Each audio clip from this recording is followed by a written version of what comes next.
La population de Bujumbura, la capitale burundaise, a passé une nuit très agitée. Des tirs à l'arme lourde, des explosions de grenades ont rythmé la nuit du samedi 27 au dimanche 28 juin. Les autorités accusent les manifestants d'être les auteurs de ces incidents, tandis que l'opposition demande au gouvernement de faire toute la lumière sur ce qui s'est réellement passé. Le climat à Bujumbura est très tendu.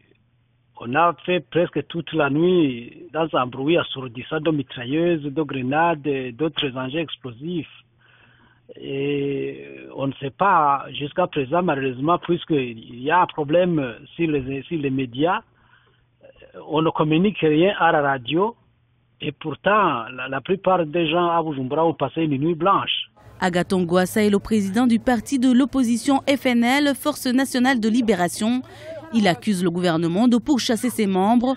En effet, ces derniers jours, plusieurs cadres de ce parti ont été arrêtés à Muramvya, à Ngozi, à Ruyigi, Rutana, Bujumbura Mairie et Rumonge.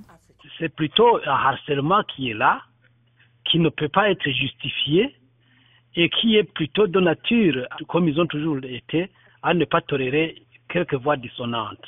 Or, nous sommes des citoyens à part entière, comme tous les autres. Nous avons des droits dans ce pays. On ne doit pas quand même nous priver de penser et de réagir comme nous l'entendons, pourvu qu'on soit conforme à la loi. Des accusations rejetées par les autorités burundaises.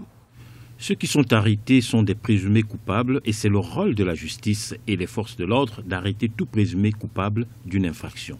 Maintenant, si Agathon Rwasa reconnaît que ceux qui sont en train d'être arrêtés sont ses proches ou ses complices, il n'aura qu'à répondre devant la justice.